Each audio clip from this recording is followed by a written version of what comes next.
Samhain is the time of death, of the complete shedding and letting go and all the rest of it. And the winter solstice is the time of, in the Druid framework and pagan framework too, is time of conception. You consider it as a time of birth.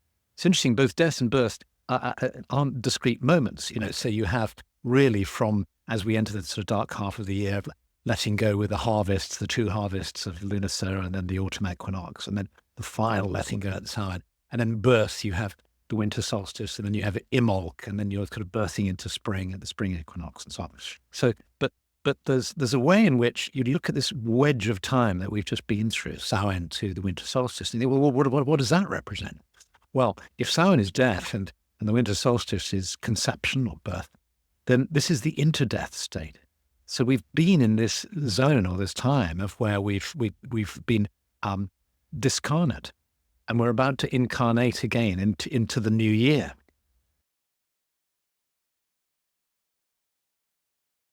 Philip, welcome to the Accidental Gods podcast. How are you and where are you this rather bright and sunny December morning? Hello, Amanda. Lovely to see you. Yes, I'm in Lewes in Sussex, and it's a lovely sunny day, actually, after a wild storm has been sort of whipping through the trees here over the last few days. Yeah, exciting. Yeah. Yes. I discovered how much horses really don't want to be inside. Mine have got the choice of being in or being out. And as soon as the wind started, they're like, no, we need to be on the hill. We are not standing in a stable that might come down on our head. Millions of years of evolution tell us this is really a bad thing to do. And I thought of all the horses in the world that are stuck in stables and don't have the option to leave, and are standing there trying to self-regulate while all of their innate wisdom is saying, no, you need not to be in here. It's not safe. That reminds me of being in earthquakes, and I spent some time in New Zealand, and there were various earthquakes and tremors and so on. And one's instincts are to run out of the building. Right. Because why would you, and yet that's absolutely not what you're supposed to do. Right. What are you supposed to do in the event of an earthquake? You're supposed to stand under a door jamb or under the solid bits, the things that are under something that is going to, but it's very hard to override your natural instinct to run outside. Yeah, standing under a door jamb while the earth shakes. It's buildings will fall on you. And buildings fall on you, and tiles come off the roof. And so on. Yeah. Wow. Okay. As everything falls apart, I think the thing that probably won't hit Britain is earthquakes, but we can never be sure. I think many more very big storms are likely. So there we go. Yeah. Right. On that happy note, I came to know you first when you were leading the order Bards, Ovates and Druid, which you did for quite a long time. So in your very mixed and very interesting spiritual path, and it seems to me that you're one of the few other people I've met whose life has been shaped by their spiritual path. Yes. You began first learning what it was to be a Druid in modern 20th and then 21st century islands of Britain. Tell us a little bit about how you came to that and your experience of it. Yes, well, so I was born in London in 1952, so only 7 years after the war ended, which it took me ages. Still in rationing. Yeah, still in rationing, and lots of bomb sites. That was the sort of thing in London, bomb sites. Right. And then I was just the right age for the sort of late 60s, early 70s, the whole flower power thing. Right. And so that was lovely and exciting, and kind of it all started really when I was 11, and I read a book called The Life of the Buddha, which is a very lyrical, beautifully written sort of book. And that's what sort of turned on the lights in the house, I think, and it became the most important task. It seemed to me that the quest for enlightenment was quite clearly the most important goal. Had you been brought up with any spiritual structure? None at all. No, my parents were agnostic, but they were surrounded by people who were interested in spirituality. Funnily enough, in alternative spirituality, right? Because my dad ran a magazine, a history and future magazine, and so there were always interesting people turning up at the house. And one of those interesting people was the old Chief Druid, who's Ross Nichols, who my dad knew as a friend, but also he ended up working for him. He had a crown, what was called a crown house in those days, which was a I don't know how you describe it, it's kind of tutorial establishment. Right. Where to cram people for exams. Cram people, yeah. Winston Churchill was their famous pupil. Right. It's when kids don't get on at school, their parents would stick them in a crammers. So there's no sport, no downtime. It's just all cramming for exams. The imperialism of the school system. I'm reading Pedagogies of Collapse at the moment, which is all about how we need to shift education. So that lands very deeply. Anyway, your dad started working for the Chief Druid. Yeah. And so I knew him from the age of 11 as well. So funnily enough, the kind of two influences of Eastern spirituality and Western, if you like, spirituality appeared in my life at the same time. And so I met him when I was 11. And then I became, from sort of 11 to 16, that I was interested in Buddhism and theosophy mainly. And my dad might have to unpick theosophy for us. Oh, theosophy.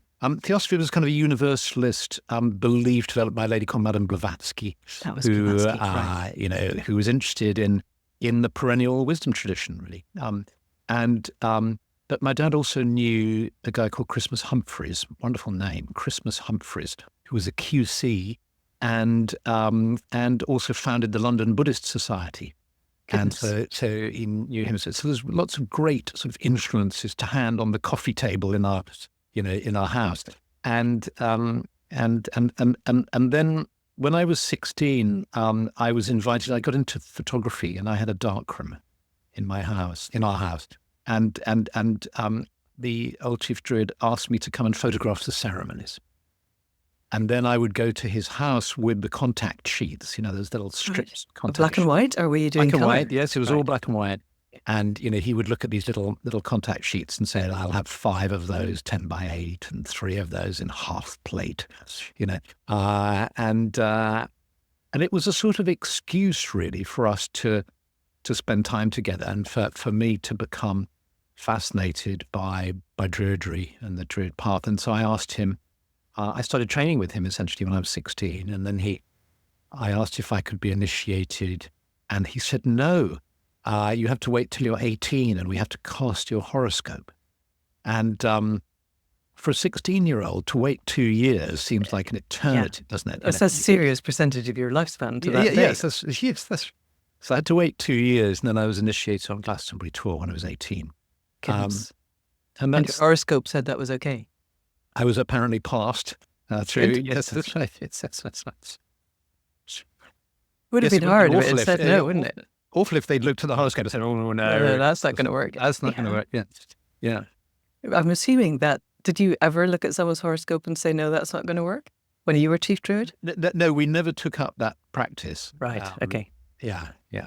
All right. That's a whole aside. I've been talking to someone who's an amazing astrologer recently, so it's opened up my astrology gateways again. But let's leave that. Okay, so you were initiated at age 18, and what can you tell us about that? Because it seems to me that refinding rites of passage that work for our culture is something really important. And you've been through what sounds like a rite of passage.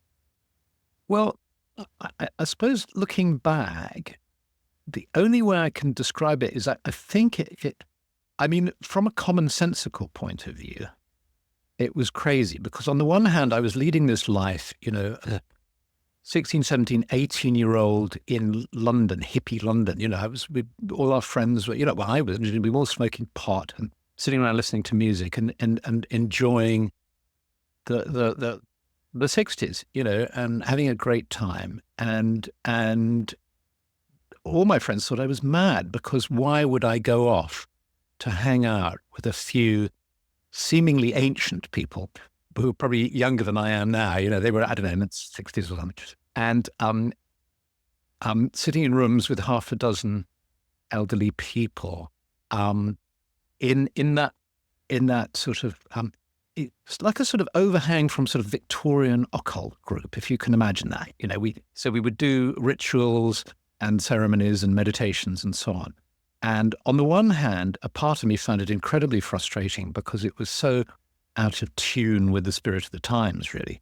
And the sort of payoff in terms of the altered state of consciousness you would get was no match to LSD or pot. It just wasn't the same. And yet I persevered. And it was only years later, I mean, literally probably decades later, as I started to write books in my 40s and 50s, that I realized that what had happened is he'd sort of given me, sort of analogy that came to me at the time was a sort of a necklace of some diamonds or pearls or something. And slowly, over the course of the following 30 years, I sort of discovered one of the diamonds and said, oh yes. In other words, to give you an example, he said to me, you should really study Jainism. And he gave me a copy of this book, whose name escapes me for the moment, but a massive, great tome on the Mohenjo-Daro civilization.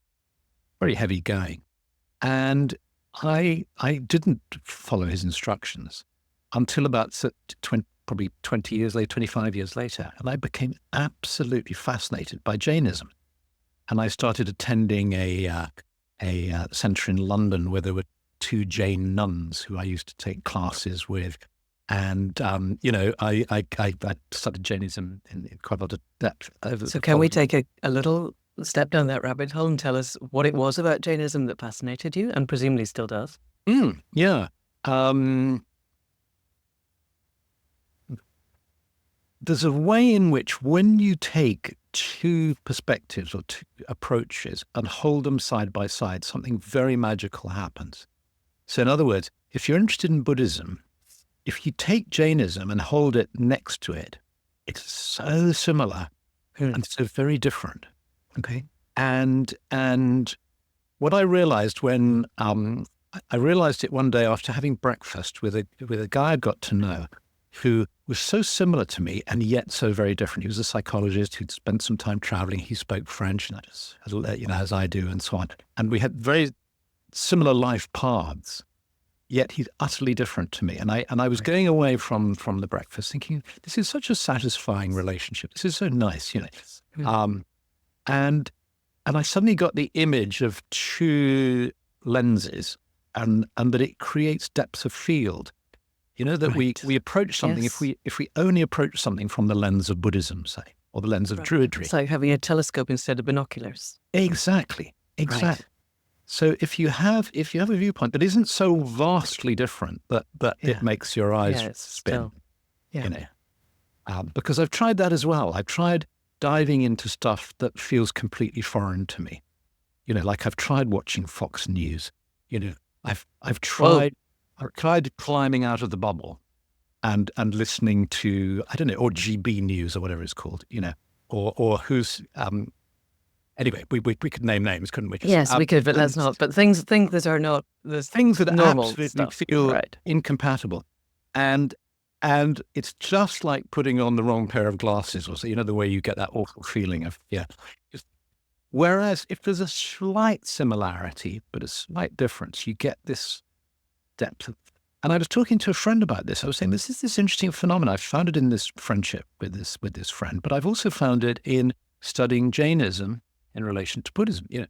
What is this? And she said, interesting you say that, because I was on a retreat with a Jesuit nun who was the most amazing woman. And she said in the retreat that she had found that people who study 2 spiritual paths often seem to have more depths than people who study just one. And I was recounting this story to a Buddhist friend who's also a Druid. And I said to him, why do you kind of bother with Druidism when you've got Buddhism? I mean, why, surely, if you're looking for water, you just drill in one place. And a huge smile came over his face. And he said, well, I'm a hydrologist.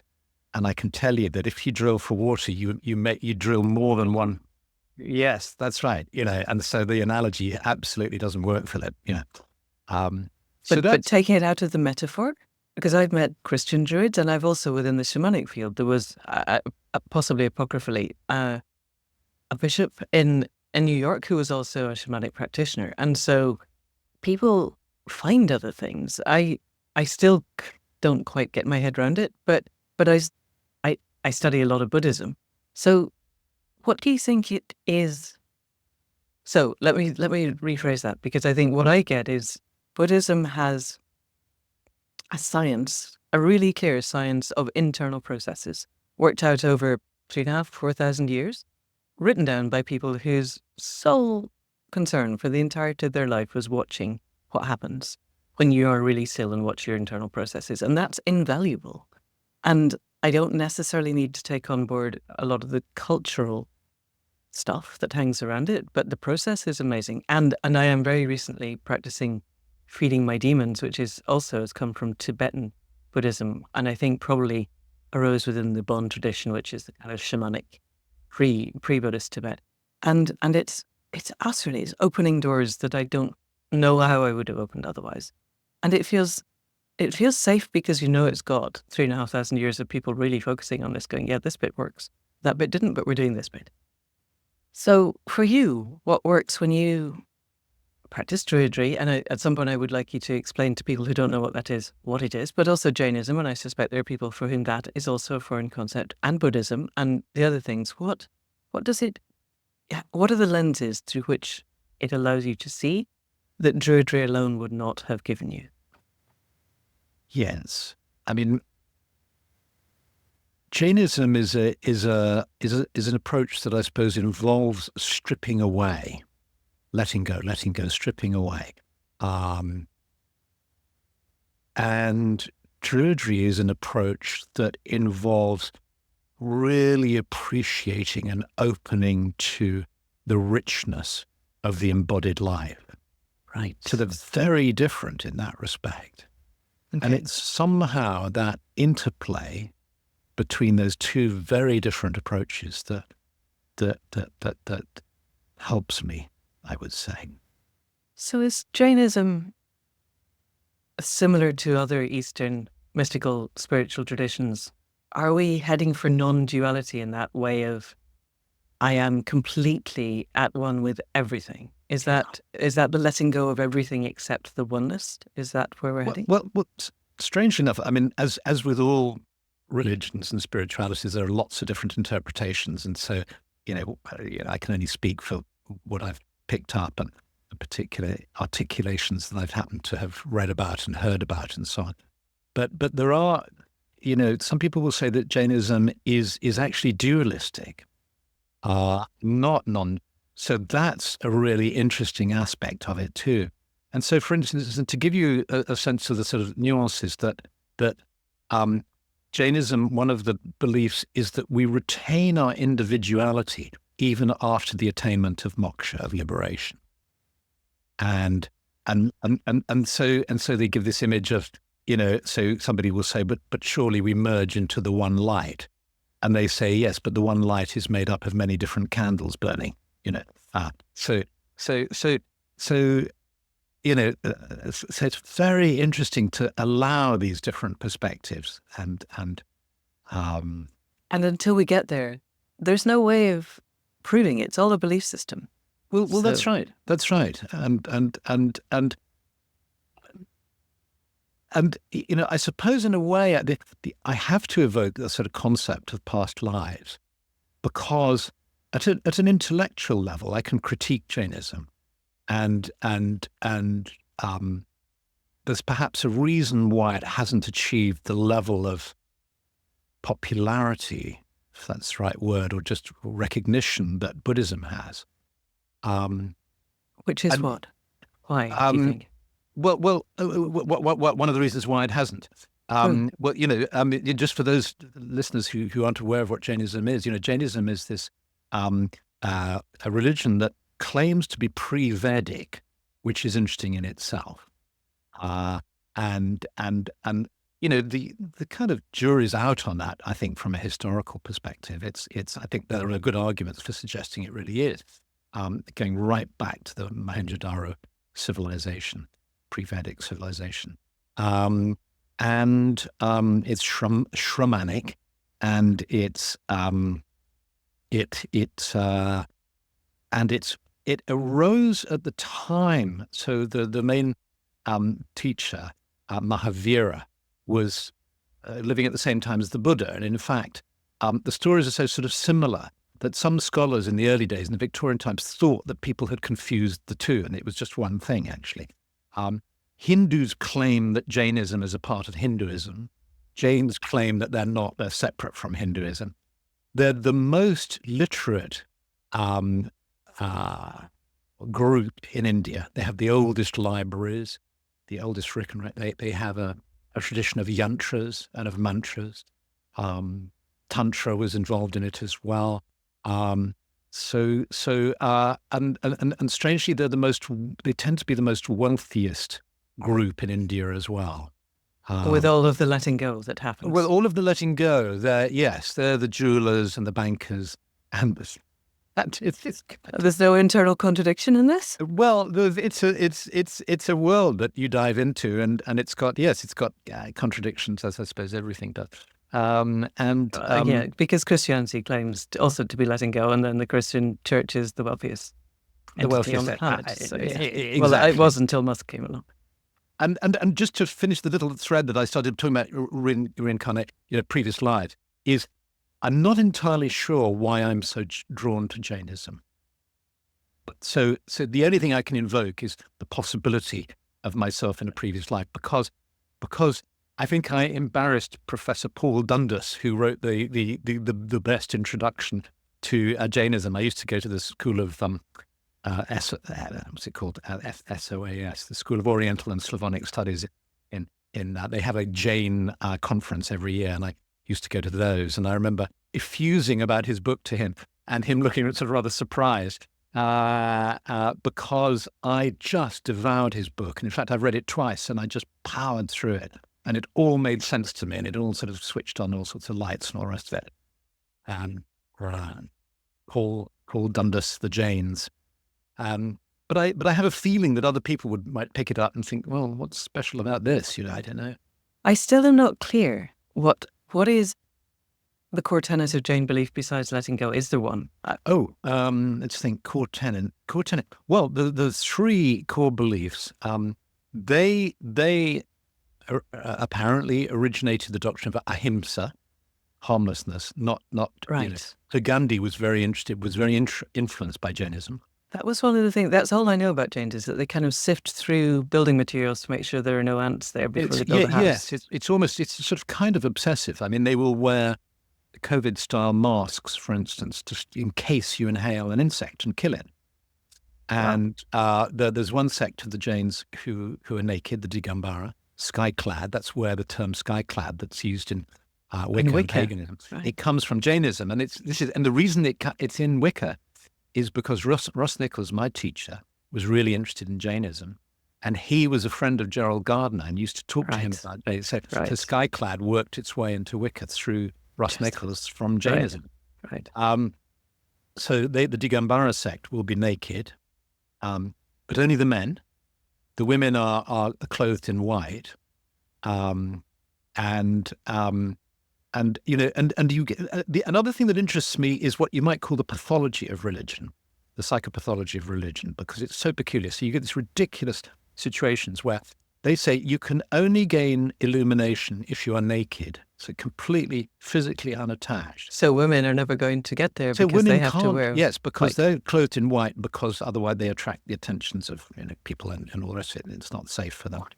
So then in the 16th, I think it was the 16th or 17th century, a scholar came up with the concept of where they started a sect where they allowed the women to undress just before they died so that they could gain illumination, so that they developed a workaround. But this particular sect wasn't popular. And it's so Monty Python, isn't it? I mean, it's so Python-esque. But one of the things that really struck me is there's a photograph from the 1950s of a Jain saint, an acharya, who is dying because they have the concept of voluntary death, where you can choose to die, euthanasia. You can choose to die by fasting if you've fulfilled your obligations to your family and society and all the rest of it. And either gender can do this? Any gender? Yes, as far as I believe, yes. It's called Salikana. And there's this extraordinary photograph, if you can imagine, taken from a balcony, looking down on an elderly man, sitting, meditating, naked. surrounded by about 100 naked monks, and then 200 naked nuns. They always accepted women into the what do you call it? Into the brotherhood, the sisterhood, the community. So the nuns are there, but they're all clothed in white. So it's this extraordinary photograph, and he's dying in public in front of everybody, meditating, very powerful. And his name was Ocean of Peace. And I thought, this is either madness or not. There's something rather beautiful in it, which I can't quite explain rationally. And there is a kind of divine insanity. There is that. I suppose I've let go of everything that we have encultured ourselves to consider what humanity is, because we need structures that keep us alive, I guess. But it sounds amazing to me, I think. It is. There's something very beautiful about it and touching. And to be able to cross the boundary from life to death in full awareness seems to be a really useful thing to be aiming for. And having someone model that sounds astonishing, frankly. Yeah, absolutely. So and the Indian government, for instance, some time ago, they passed a law, about euthanasia, banning euthanasia, not allowing euthanasia. But then the Jain lobby got them to reverse the decisions so that Jains could carry on practicing. Jains could still do this. Yeah. Right. Because it's a different thing. If I can meditate while I'm dying and choose to do this, that's it's conceptually very different. Yeah. Gosh. Okay. So we still haven't really explored what Druidry is for people. So we know a little bit about Jainism, and I will find that book and put a link in the show notes. Yeah. Tell us your experience of what Druidry is and how it manifests in you and in the world.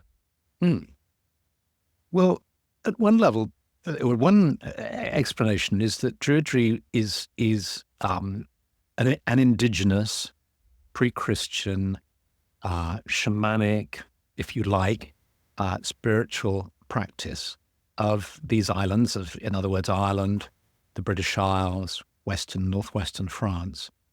And it achieved a kind of, during what you might call the classical period of Druidry, where the classical authors, the Greeks and the Romans, wrote about them, where if you can imagine this kind of tribal, probably goddess-centered nature worshipping, very different in different regions of this territory, it kind of consolidated and followed the path that seems to be the usual path of human societies, where it starts to rigidify and become hierarchical and all the rest of it, until when the Romans are writing about them, they are an established order, and Bards, Ovates, Druids, and so on. And then Christianity comes, and by around the Romans tolerated it, because the Romans, despite the stories of Boudica and so on, which you will know, of course, the Romans generally tolerated cults because that was their cunning way to folding them into the empire. The empire. There was a while when to be a singer or a druid was punishable by crucifixion, though, early in the occupation. What happened is, according to Ronald Hutton, the historian, there were 3 times when the Romans cracked down on Druidry. One was Boudica's rebellion. One was 2 other times I've forgotten, where basically they pushed back, so the Romans pushed back. Yeah, I think the first 20 years of the occupation, it was they knew you were a Druid, you were going to die very slowly. Okay. Yeah. And so, but when Christianity came, it had a different agenda. It had a monopolist agenda, and so by about the 6th century, Druidry was wiped out, but not wiped out really. It was sort of absorbed into the culture. And for some reason, the image of a slow, big old wooden door slowly closing is what works with stuff sort of slipping through. And of course, the Christian clerics were fascinated with paganism. They wrote the old stories down. So the oral tradition was sort of captured in the old tales, and sure, they were embellished and Christianized and so on. But we have glimpses from the old tales of the Christian. And the old tales are like the Mabinogion. Like the Mabinogion, exactly. Yeah. And of course, there are little scraps from archaeology and so on. And then there was a period of 1,000 years. So this is why it's we don't have an indigenous culture as people in other lineage in the way that native to Yes. America or Australia or Africa or even the Sami. Yeah. Exactly. We don't have that. But what we do have are these kind of roots deep in the soil. And then if you take a spiritual perspective, we all know, those of us who have some kind of experience of these realms, know that time is very different to the way it appears. Yes. And the gods are still there. It's not that they went away. Exactly. So what if all this stuff is coming to us from the future and not the past? And what if the voice of Druidry is whispering out to us, not from the past, but from the future? They were picking it up thousands of years ago, manifesting the voices of nature and of the woods and the trees and so on. And we can pick them up again. And so that's how, I kind of always urge people not to think of Druidry as sort of something in a glass case in a museum, trying to kind of understand it from a historical and trying to recreate rituals that we think happened 2,000 years ago with no basis in any kind of reality that is anything other than basic fantasy. Yeah, exactly. Which is why we're not, the Order of Bards, Ovates and Druids, for instance, that I have worked with for so many years, is not what's called a reconstructionist group. You have Celtic reconstructionists, so some Druid groups like that, but I think it reaches kind of create, for instance, I didn't want to endorse a book that talked about that because they were taking, pieces of evidence like, remember the lead plates they found in Bath in the springs? Yes. Sort of curses and prayers and wishes and things carved, So they were suggesting as a practice carving stuff and then throwing them into springs because on lead?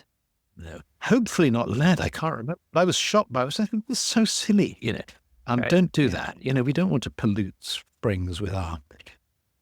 Especially not with your lead. Yeah, especially not with lead. God, no. Yeah. And, I know the people who run Chalice Well in Glastonbury, and every so often they have to drain the wellhead and clear out all the crystals that get dropped in by people. All right. Yeah. Yeah. Okay. So it's a living practice.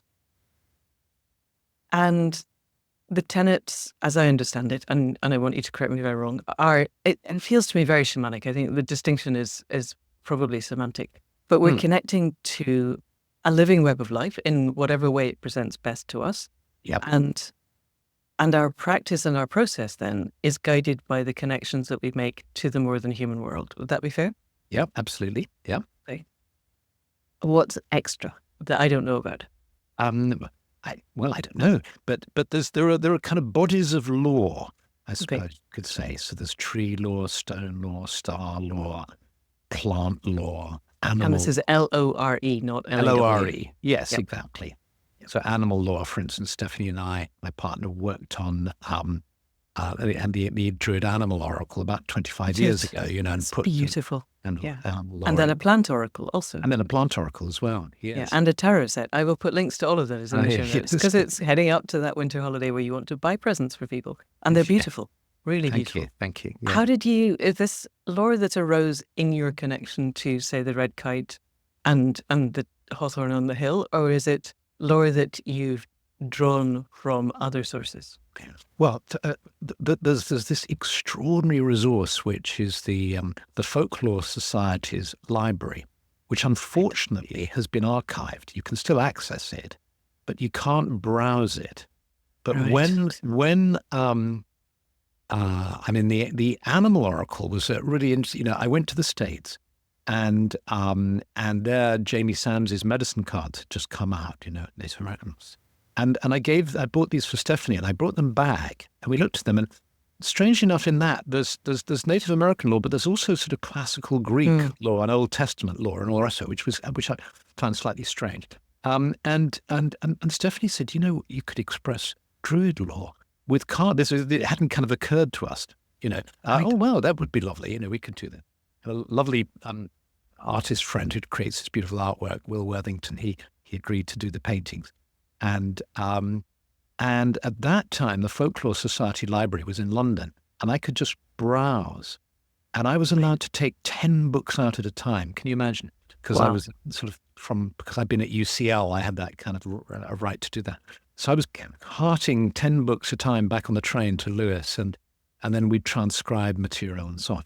So it's drawn from folklore. The plant, by the time we did the plant oracle about 10 years later, I thought I'd do the same thing. I went back there, and to my horror, the whole library had been archived, and they said, you have to fill in a card, give the book You title. can't just wander along and let something speak to you, which is the magic of books on shelves. Exactly. Is something leaps off and goes, me, you have to read me. Much harder. Oh dear. But the synchronicity helped us there, because we went about it in a different way. One day I was brushing my teeth and I looked into the garden and I saw a small guy with a long white beard sitting by the pond on our lawn.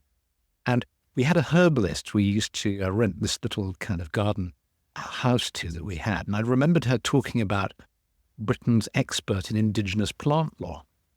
And I thought, I wonder if it's him. And I went down into the garden and I introduced myself. And it was, I've forgotten his name now, but he did a BBC series on indigenous plants in Britain. Fantastic. And I had the most wonderful conversation with him where he just helped enormously in this. So the gods are looking after us. This is what gives me hope. When the world looks like it's going over the edge of a cliff, accelerating faster towards the edge, is we're being given so much help from the more than human world in whatever way it is able to connect to us. Yes.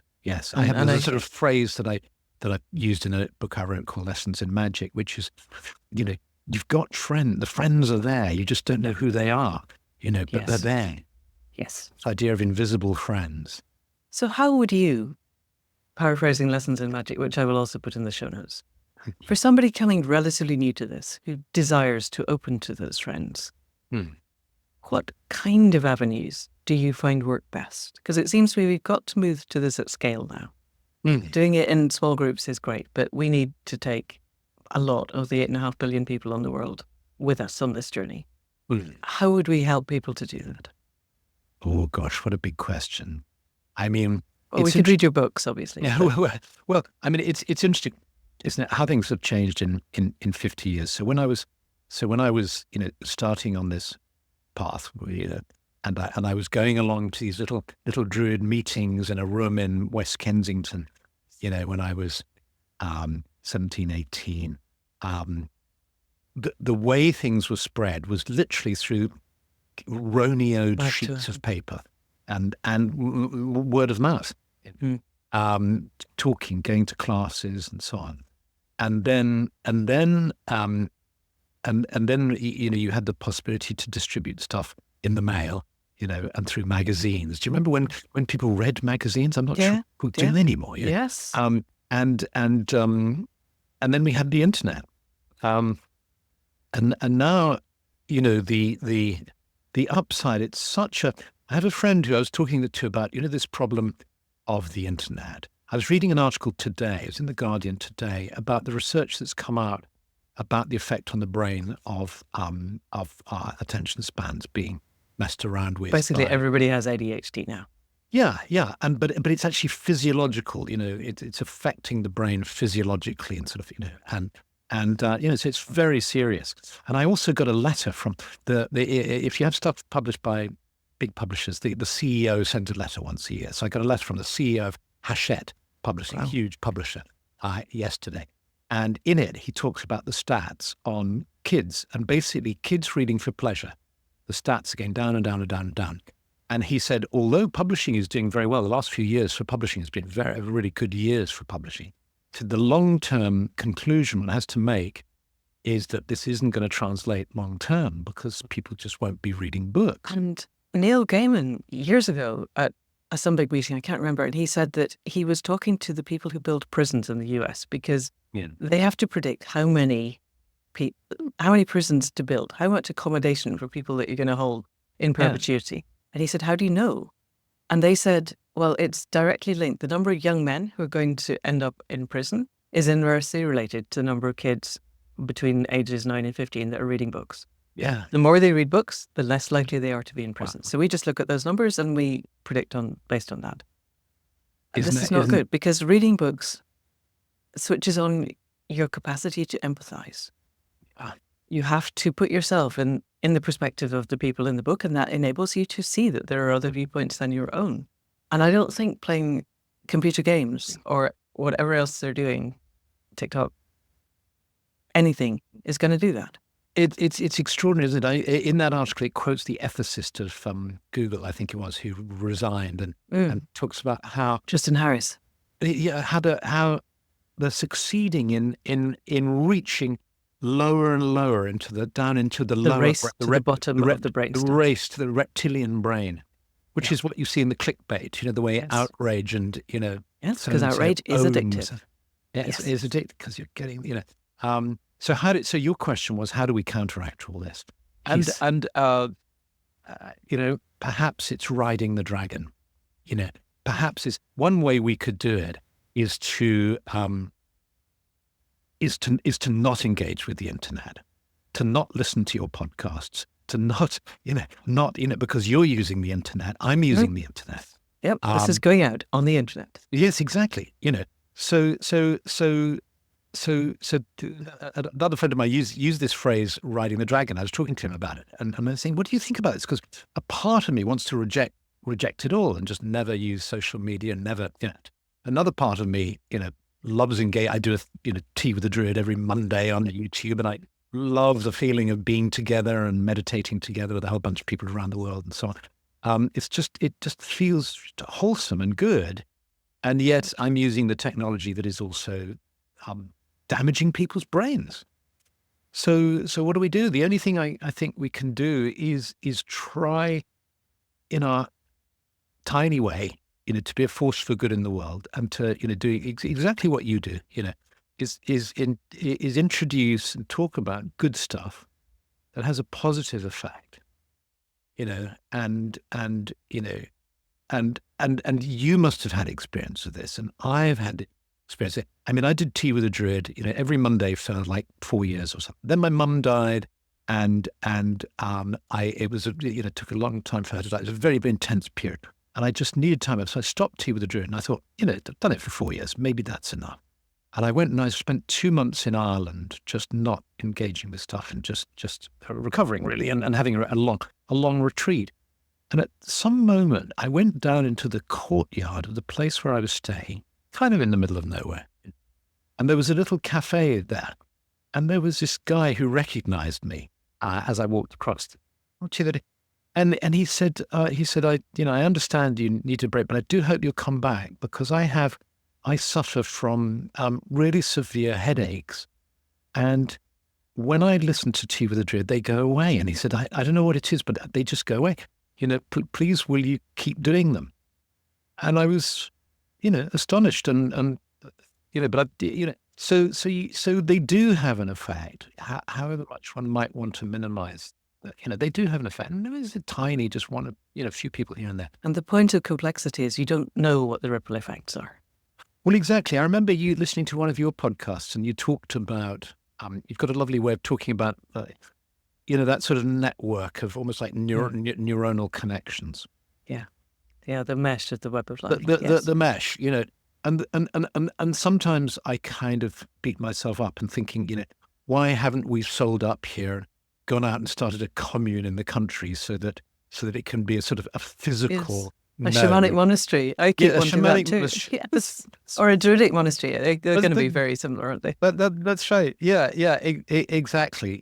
And maybe one day that will happen. But I think creating these nodes is perhaps we all do what we can only do what we're sort of built for. I feel I'm kind of built for this work, and so I do it.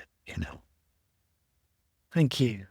Okay, so if somebody listening wanted to, or felt that Druidry might be a path forward, then you've got books out there that could help, and then they can find local groups. Is the order of Bards, Ovates and Druids international, or is it British Isles only? I mean, it's huge. When I started, I mean, there were literally about a dozen elderly people who I hooked up with when I was a teenager. And now the order has about 35,000 members. It's all over the world. We have 300 groups. We've managed to create, in reality, there was a lot of Facebook groups and private Facebook groups and public Facebook groups, and we don't like Facebook. And we've managed to start a thing called the Hearth, the Druid Hearth, which is, we've made it members only so that it's safe and it's a contained space. And when people join, they're in this we've been working with a software developer in Kyiv in Ukraine for the last year, and he's built us the most beautiful site, which has, magazines in 6 languages that you can read, live streamed workshops, 100 special interest groups. People who are interested in, we've got a kind of Druidic version of Facebook in a way. It's a multi-venue space. Yeah, multi-venue space. You can hook up with friends and then you can join groups. So we've got a mental health professionals group that has 400 people in it who are psychiatrists and psychotherapists and so on. And we've got all these different special interest groups and all sorts of stuff going on. It's really quite extraordinary. And then we have a training program. We have kind of lessons that they're in 6 different languages, and they go out online, also by post as well.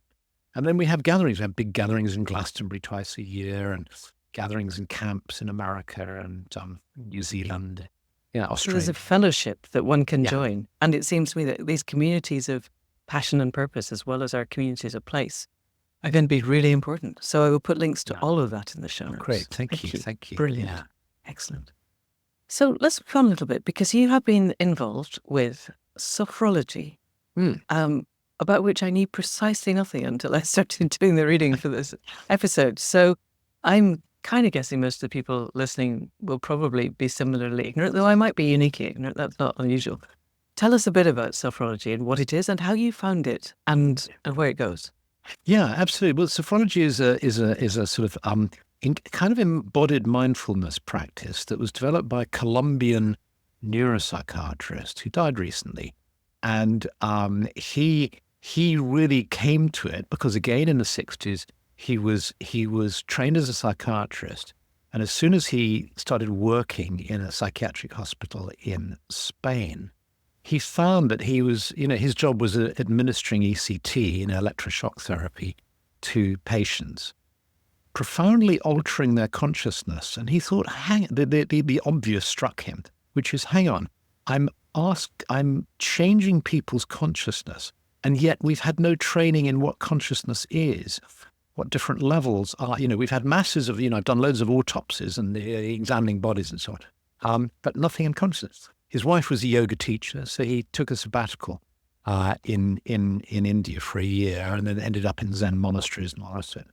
And he came back and he developed a system that has all the features of mindfulness. But if you can imagine mindfulness including certain very simple body movements, and so you've got body scans that include body movement and visualization and breathing and so on. Because the thing with mindfulness is that the attrition rate is very high. If you look at, it's hugely popular. You look at apps like Headspace and so on. But the attrition rate, and by that I mean the fall off that people start practicing and then they do. That lasts about a week, and then they just find good reasons not to do it again. Yeah. And there's a thing I think in Britain, in Western culture now is having downloaded the app means you've done it. Yes. And so I've got this app, so now I'm meditating, and the fact that you're actually not doing it doesn't land. There's bits of the brain that have just got a big tick in the box, and that's good. And then I'll download another app next time I feel a bit off balance. It's a bit like, when you're suffering overwhelm and you finally do the commonsensical, you sit down and you make a nice list of everything and you prioritize the list. Then you have the cup of tea and you think, well, and actually you've done, you haven't even begun to deal with it. You've just organized. Yeah. But it feels. But it feels pretty good. Yeah, that's right. Yeah. So it has a better, a lower attrition rate. And the reason why nobody's heard of it is because it became very big in the French-speaking world. Strangely enough, rather than the Spanish-speaking world, he taught a lot in France. It just took off in France. And in France, there are sophrology magazines, there are training institutes. Every small town will have a sophrologist. And it's a rather interesting example of where sort of psychiatry or mental health concerns interact with other concerns. So, for instance, if we were in a little town in France and your son or daughter was super nervous about their driving test coming up, you might say, why don't you go and see Anne, the sophrologist down the road? She could help. Right. It's used in, for pregnancy. It's used in So it cancer. moved into the culture. Isn't that interesting? into Things the culture. can move into cultures that are good. But fascinatingly, it never moved across the barrier. I mean, I think for some reason, I'm interested in things that aren't completely successful.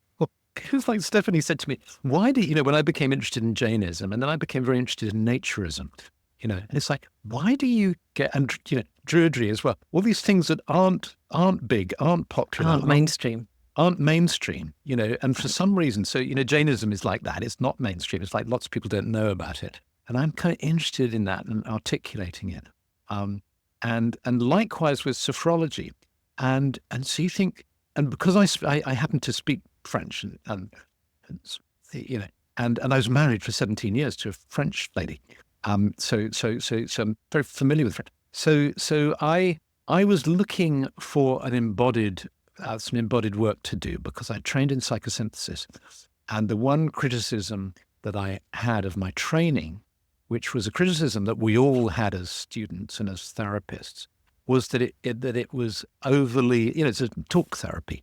To a great extent, overly head mind. Yeah. It wasn't sufficiently embodied, and I'd been running retreats for years up on Iona mainly, and I wanted to find a modality that was embodied, and the way synchronicity works, I just happened to be in France at this wonderful Druid Orthodox Celtic Christian monastery in the forest in Brittany.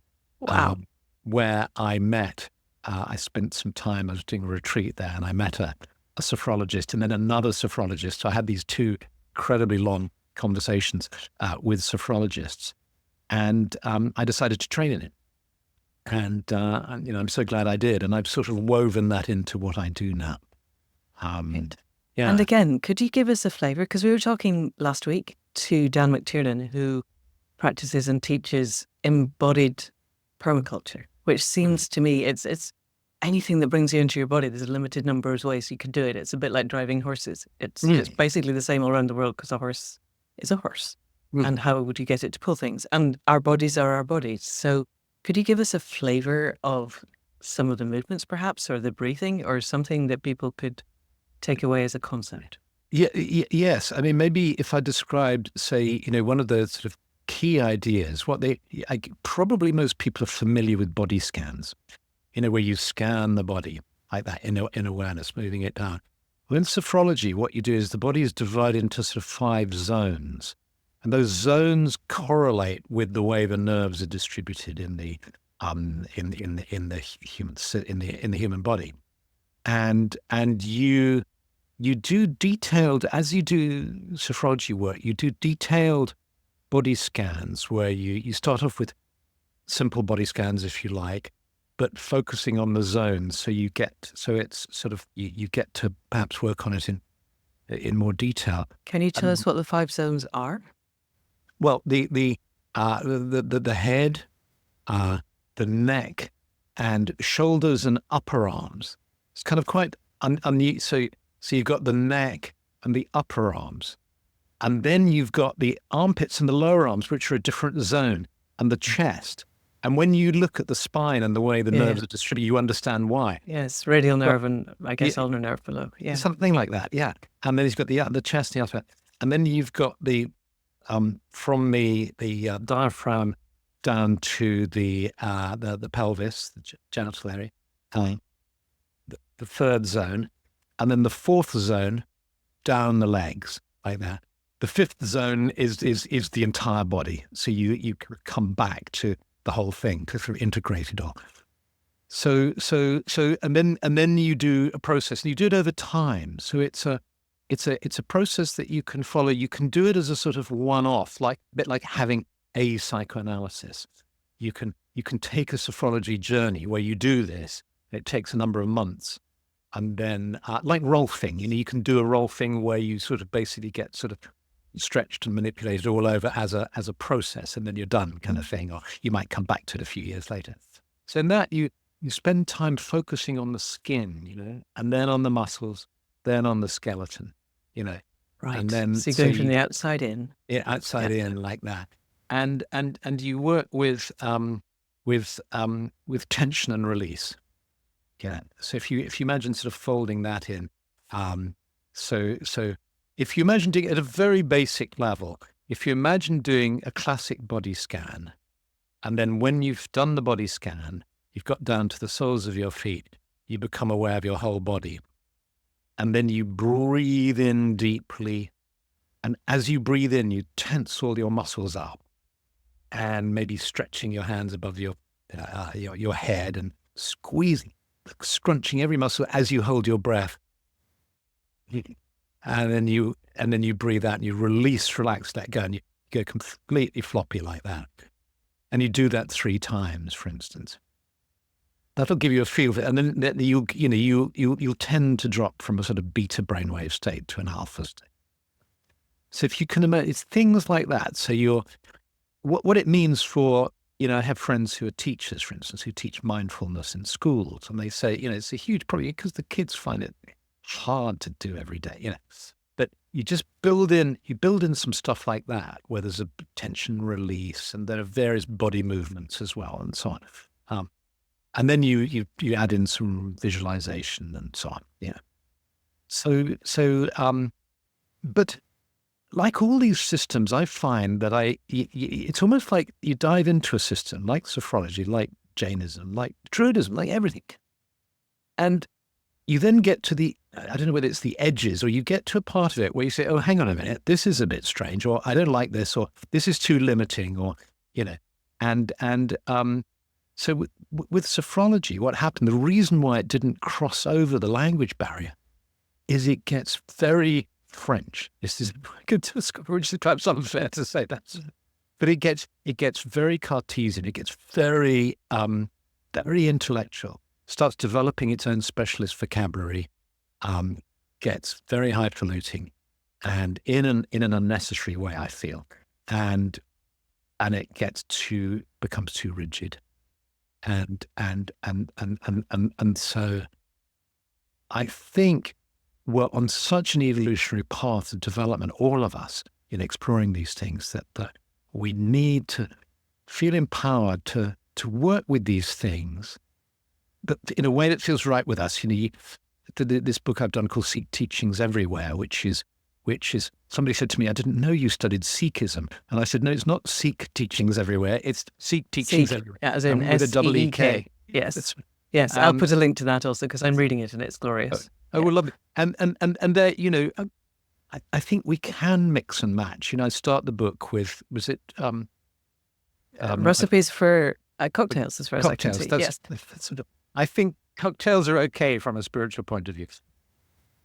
Yes. I haven't drunk anything for over half my lifetime. It was kind of interesting looking at all the potential. I had no idea that people drank cider and lager together. Oh, God. Put yes, blackcurrant juice in it. Yes. Yes. I should stress that I'm using it as a metaphor, not You are indeed. Yes. No. And then you start encouragement to drink. Yeah, that's right. Druidry and Dharmic traditions and One Tree, Many Branches, and it's really interesting.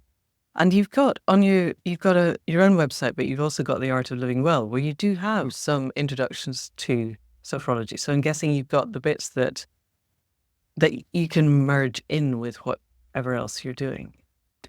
Yeah. So what I've done is, I love creating online courses, because it's sort of like writing a book in 3D in which the audience participates. It's quite extraordinary because, over you get the feedback, and then you can tweak stuff. I do, I have a sleep clinic because I've sort of specialized in working with. Yes, you have a book on that too. Yeah, you're very prolific in writing. I'm very impressed.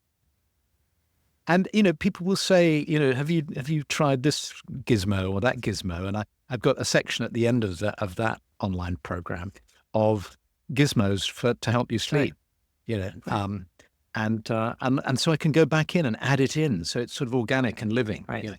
Yes. As opposed to a book, which is published, and then unless you persuade the publisher to do another edition, that's it. That's it. Just set in almost stone forever. Absolutely. Yeah. Okay. We're nearly at the end, but I'm thinking, I don't often get the chance to talk to someone who's immersed in multiple spiritual traditions and bringing them alive in real time in yourself. And it seems to me people listening to this podcast will know by now that I have a sense that, or at least I'm following the concept from Francis Weller and then updated a bit by Bill Plotkin, that our culture, the Western hegemonic destructive culture that created the superorganism of predatory capitalism, got locked in some kind of trauma, probably 10, 12,000 years ago, separated off from the web of life, created a narrative that says we are separate, scarcity, separation, powerlessness, that we need these pillars of hierarchies where we elevate the dark triad and think this is a clever thing to do. And every other culture, the connected initiation cultures around the world, know themselves to be an integral part of the web of life. And we have forgotten that. And that Druidry, and I'm guessing Jainism and the other things that you follow, like shamanic practice, like any genuine spiritual path, will reconnect us to the web of life. I think a lot of the militaristic religions are designed to keep us separate. So I'm not including those in genuine spiritual paths. Genuine spiritual paths for me bring us into full connection with the web of life. And some of the non-dual concepts seem to me also to be separate in that they get into a space of non-duality that is in denial of. It is very detached. I find it quite disturbing, and I apologize to listeners who think it's the epitome of wonder, because that's your choice and that's wonderful. But I want to be in the mud, in the trees, in the stones, in the rivers, listening to the living web that is part of who we are. So with that as my basis, and my first question is, would that be a basis for you too? And my next question then is, it feels to me, and I said this already in the conversation, that helping people to reach that level of connection, helping people to grow up out of what Bill Plotkin calls our perpetual adolescence. He thinks that for us, this culture is just locked in early adolescence. I would say some aspects of it are locked in toddlerhood. And are throwing now nuclear missiles in the way that kids throw toys out of the pram. And this is not useful. And so, and still, the basis of all life is the energy that we are. Oscar Maria Quesada said, consciousness creates matter, language creates reality, ritual creates relationship. We are, consciousness creates matter. And if we are to move away from the fear and tribalism and competing outrage and all of the things that our current culture has produced, we need to find ways of helping people to understand first that this is useful, and second, how to do it at scale, quite quickly. And so I'm wondering if you have, first of all, does that land for you? How does that land for you? And then how would you recommend that we help people to do this at scale? Yeah. Well, the way it lands, that is, what you've articulated probably in about 5 minutes is quite extraordinary. And I would, I want the transcript of that, or the clip. I shall, when this goes out, I shall clip that articulation of those last few minutes, because that's absolutely stunning. And it's absolutely what I believe and what I feel. And so I feel completely aligned with what you've just said. Thank you. As regards your second question, it's like, how do we do it? I think probably the term at scale throws us off, because that keys in, for me anyway, it throws me off, I should say, because it keys in to almost my fear or desperation or desire to be of help and to make an impact, and to, it evokes, gosh, how can we do this quickly? Okay, this is too big and too scary, and then we can't do it. Yeah, and then we can't do it. That lovely phrase of Ayakawalafe? Thank you. Who says, the times are urgent, we must slow down. Yeah. We must slow down. And that so works for me, because I was gardening outside a few years back, musing on my fairly perpetual kind of drive to do stuff, and thinking, why are you so driven? And, and this sort of better, deeper voice came inside and said, what you should take as a mantra is, you've got all the time in the world. Because, of course, my drive was coming from, hurry up, we've got to do this at scale fast. So I think that's, for me at any rate, I need to sort of reverse that and say, we've got all the time. Somehow things are working out more perfectly than we planned. From my rational self, when I look at the world and watch the news and not when I look out of the window, because when I look out of the window, I see trees and sunshine, and then I walk into town and it's all very, fine. But when I watch the news, it seems so clearly a mess. And despite that, I have hope, and I feel that things are working themselves out, that the story is so grand, the evolutionary wave is so, evolution is so powerful that the image I have is of an enormous wave which also has sort of planks in it. Sometimes, sort of debris. And I don't want that to sound callous, as if human tragedy and suffering is just, planks floating in a wave. Of course it's not. But in some way I do have hope, and and so I think all we can do, each of us, is to, if we can be true to ourselves, if we can find through whatever spiritual work we're doing, whatever kind of psychological work we're doing, insight and so on, somehow find what it is that we are called to do, and then to do it.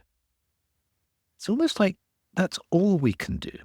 In other words, does that make sense? Totally does. Yes. I mean, connect to the web of life, ask what do you want to me, and respond to the answers in real time is all of the law, basically, as far as I can tell. Yes. And of course, a lot of people will say, well, I don't know what to do. I feel lost. That's the hard bit. Yeah, that's the hard bit. And so that's, I guess, dare one say it, I don't know, where people like you and I come in, and people who are presenting this material, because people will listen to an idea. You see, one of the reasons why I like articulating ideas and exploring ideas in conversation and so on, and writing, is because one idea can absolutely fire you and help you to get on track. It's not like, that we need Hollywood prescriptions of massive changes. Sometimes one thing can just get us on track and help us, and then from that everything flows. Because if we believe that consciousness is causal to physical reality, then something very strange is going on with all the awful stuff in the world at a level of consciousness. I mean, that raises this interesting question of what's happening in the world of consciousness. But it also offers the invitation for us to work in consciousness too. Yeah. Yes. If everything arises from consciousness first, then it seems to me, how we curate our consciousness, how we are, and this is the basis of every spiritual practice also, the genuine ones, is that being and being connected. And actually the L word of, we need to be in love. And that's really hard, partly because love has lots of different meanings. And I don't know, I love gooseberry pie is a different kind of love, but it's finding that. I find raw, wild compassion to be a more useful set of language for me, because it means more than love does. And being that feels to me at the moment, that's finding that inside is really important. And then being that in concert with the web of life, which has a slightly different feeling to it, seems to really matter. But yes, over to you. Well, that raises, you see, the interesting question of, at the heart of the mystical experience is that experience of love, as you say, oneness and love. But we, as well as beings, we also do, and the will is at the heart of our capacities too. Yes. That's why psychosynthesis interests me so much, because it places a lot of emphasis on this. And so the question arises, we have these mystical experiences and insights and feelings and so on. But then the question comes, well, what are you going to do? And when we have this capacity to will in the world as well. And that tends to get underemphasized in spiritual training, or it can be. All the stress is on the mystical experience. That's why magic interests me as a concept. So I had this understanding that, there's the mystical impulse, which is to achieve union, but there's also the magical impulse, which is to actually act in the world, to do in the world. And so I would call what you're calling will might be what I call intent, that we hone our intent and we set it out. Oh, I think we just started a new podcast, but let's really go down this line, because this I find really interesting, because there's the whole manifesting movement, which leaves me quite cross, and I have to try and remember compassion, because otherwise I want to throw things at the wall. I read something, I think Jamie Whale, on one of his very interesting blogs that he sent out, and he was talking about, he and his wife live in Colorado, and he'd been to a men's group, which he found quite challenging, and that's a separate conversation. His wife had been to the local, we're all ladies together and we're going to set our intent, and the woman who was leading it was manifesting a private jet now, because she really deserved that. Yeah, thank you. Okay, so for people not watching the video, Philip just put his hand over his eyes. I was incandescent. Yes. But if you can manifest a private jet, you could also be working on, I don't know, small things like world new peace. Hospital wing. Yes. Oh, or ending predatory capitalism, changing the superorganism, and no, you want a private jet. Yeah. And yet, it's very likely that this woman has by now got a private jet. Because actually, if you do learn how to hone your intent, and I think for me, a lot of the work then is addressing all the other parts of ourselves that are going, no, you don't deserve that, no, you can't have it, no, that's too big of an ask, and all the bits that compete to tell us why that's not possible.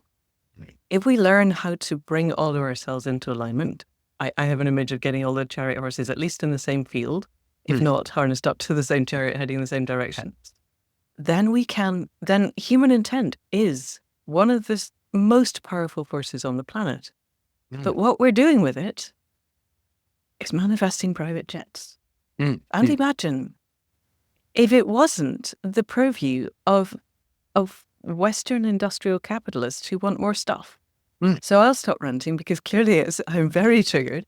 Over to you of what is will for you and honing it, because this is the practice of what we call magic. For me, I think it was Israel Regardi who said it's the, you'll get the quote right, but it basically is the application of intent is what magic is.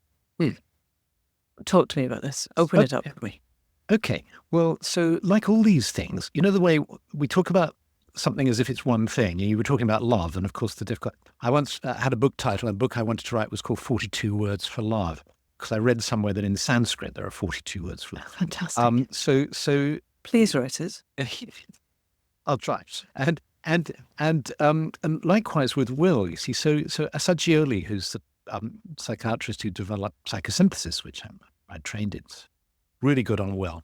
And he talks about how what you have to do is you have to sort of look at it, analyze it, and you have good will, but then you have bad will. I mean, there's lots of people talk about bad actors, bad will, bad faith, bad will. Yes, okay. Yeah, bad will, good will, bad will. You have skillful will, which can be used skillfully for bad intent or good intent. Then you have transpersonal will, and in the end, may thy will be done on earth, as it is in heaven. Okay. So in other words, what is when I'm looking at intent, what is coming from my ego, if you like, from my own personal desires? And it's not like there's something wrong with that necessarily, but you need to really question that. And that thing about the private jets, there's a whole little sort of meme of tele-evangelists who ask for donations for private jets. And if you ever want to shriek a bit more, just Google that and watch the little YouTube clips of tele-evangelists asking people for millions of dollars for their own private jets. It's really quite peculiar. Also slightly antithetical to what I understand to be the foundations of Christianity. It's very, very peculiar. And makes compulsive viewing, I'd say. It would be very bad for my blood pressure. Very bad for your blood pressure, that's right. So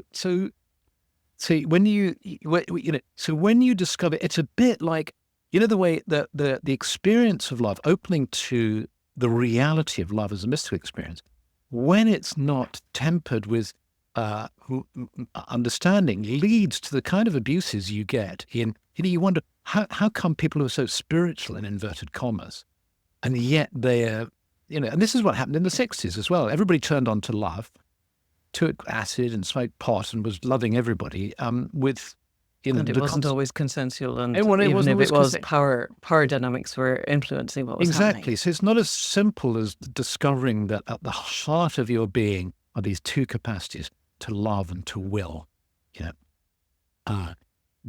But if you can develop the capacity to love and the capacity to will in a way where you're also integrating the shadow, you're also coming to know yourself, so that the kind of sources of energy that you're plugging into of love and will aren't then getting distorted by your subpersonalities that have evolved from trauma, that have desires or behaviors that are problematic, that they're not being even strengthened by that. That's that.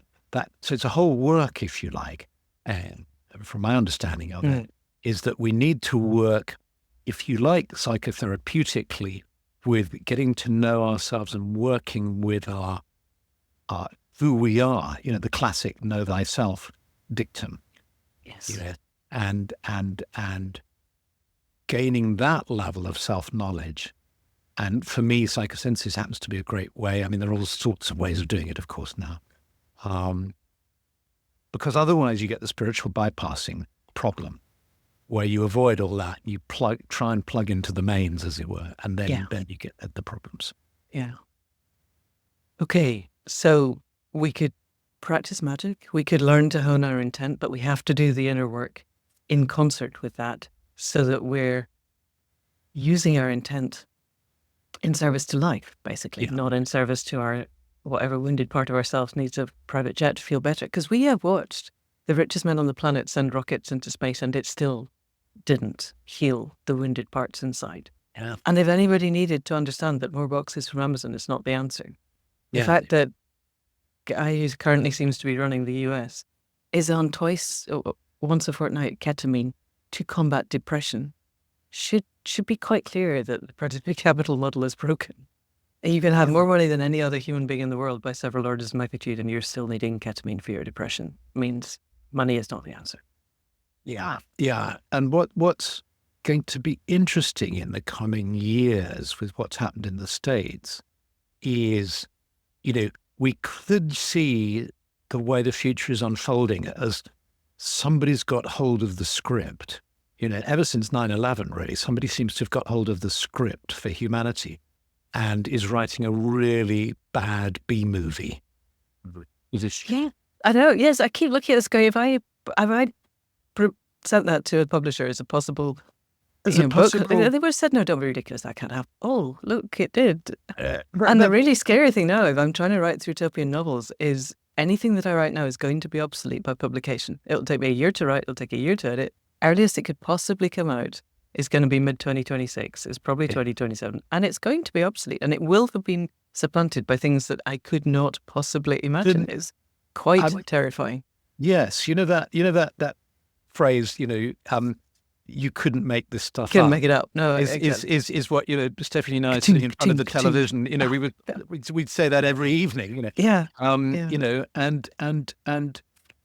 And yet there's a lovely haiku by the poet Basho, and the only line I can remember is "and yet." Fantastic. And it's yes. And time is not linear. I think we have to remember this. Time is not what we think it is. Time is not what we think it is, and if you believe that at the heart of reality is love, and that at the heart of reality is meaning, as it were, by definition.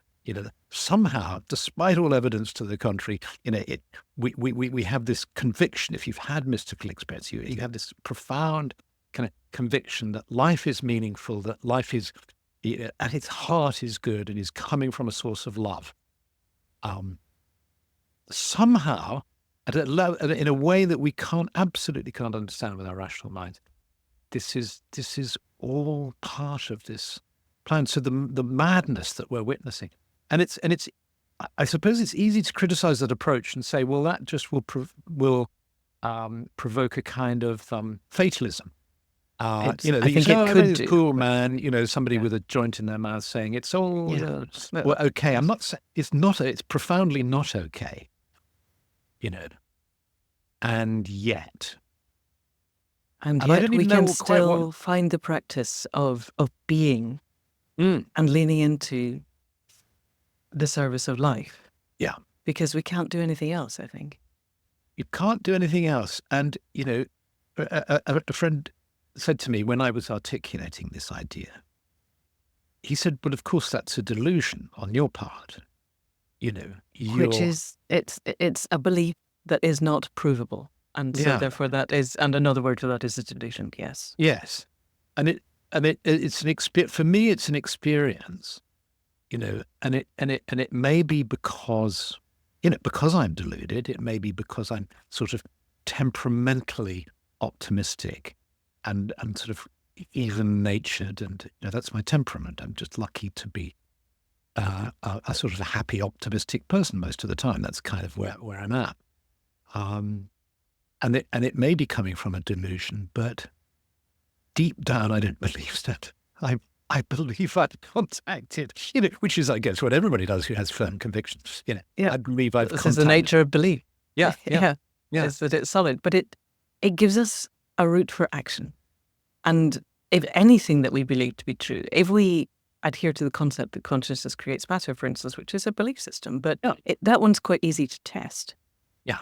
I think this is the thing, that you and I exist in a world where we have seen that honing one's will or one's intent can have actual real world outcomes. And that changing who we are energetically shifts the world around us. And it does it in ways that would appear to be miraculous, actually do appear to be miraculous. Things happen that are not explainable within what we consider to be ordinary reality. And we know that this happens. We have observed this. And therefore, I think the belief systems that we build may not be accurate, but they are actionable. They give us an action route to take. And that's really vital in the breakdown that we're seeing. The system needed to die. The system is currently being hit by very large sledgehammers by people who would not necessarily take it the way that we feel to be leaning into life. But they are breaking apart a system that needed to go. Maybe, yes. So maybe from the sort of, from the screenplay point of view, maybe it has to be this way. Maybe they have to be messing stuff up more quickly than would otherwise occur, No, exactly. And I think you've homed in on a very interesting point that, I talked about this belief system I have inside, or this belief I have inside based on experience. But then exactly as you said, the way my life has unfolded has confirmed it. In other words, we could have a whole conversation about all the extraordinary, miraculous kind of synchronicities. Maybe we should. That would be a good conversation for people to hear, but not now, but yes. But that has enabled you to get to where I am. So, all the things that have happened and all the things I've achieved have been as a result of working from that place in consciousness, and things have unfolded accordingly. So that confirms the belief. You think, well, I must be onto something because yes. We could take this so far. We need to stop shortly. When I get to that, and this is actually where I come from, so I'm completely in alignment with that. But I'm also aware that when I have conversations with people who hold almost antithetical views to me, they have a similar experience. Yeah. And their belief system is as rooted, fundamentalist Christians or fundamentalists of any stripe. They have very similar narratives. And that life and I wonder conforms to whatever they believe. That their belief is so powerful that they are able, that around them reality constellates. Yes. Well, you know all that, which is what we've just been talking about. That's how you get the private jet.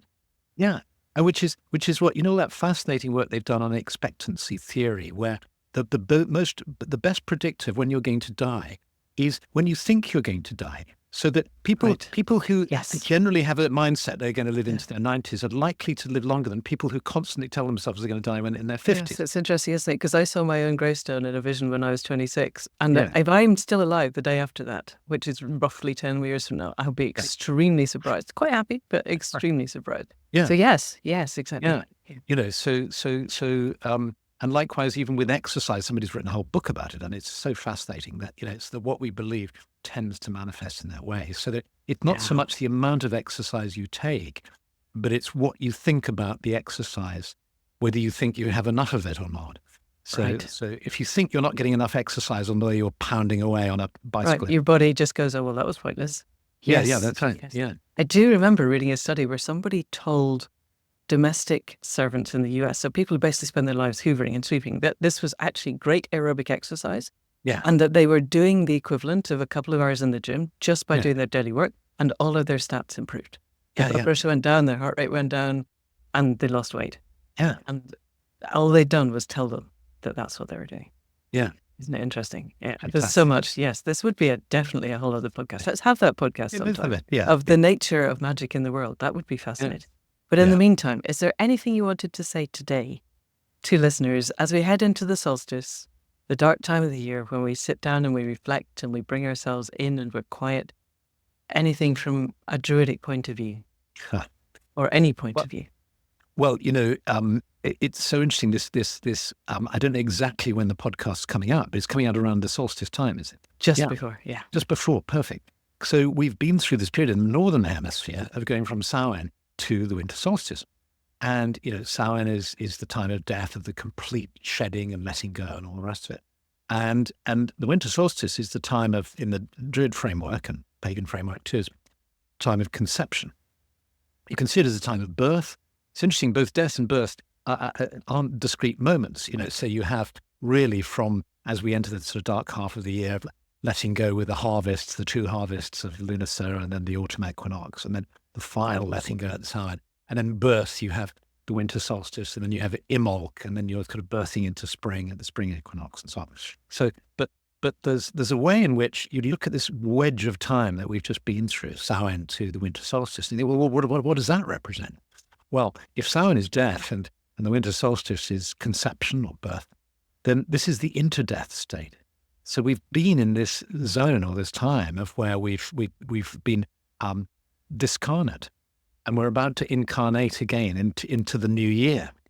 So that's a kind of nice way of thinking. And I read somewhere recently that the number of days is apparently 49 days between Samhain and the winter solstice, which is the time in the Tibetan Book of the Dead of the Barda of traveling in between life states. So that's rather nice as well. So we're between the worlds at the moment. We're between the worlds, and as people are listening to this podcast, you're kind of coming down, into a new incarnation beginning at the solstice. Yeah, the seed just being formed. And then dropping into the womb, and then Imolc, the time of birth. Candlemas, this lovely time in February when the first flowers come up. So it's a magical, magical time to really treasure and to be open to in one's heart and soul, really. Fantastic. That's a glorious place to end. Philip, thank you so much for coming on to the Accidental God podcast. I have loved every moment of this. It's been really enlightening. Thank you. Thank you, Amanda. I've enjoyed it hugely as well. Thank you.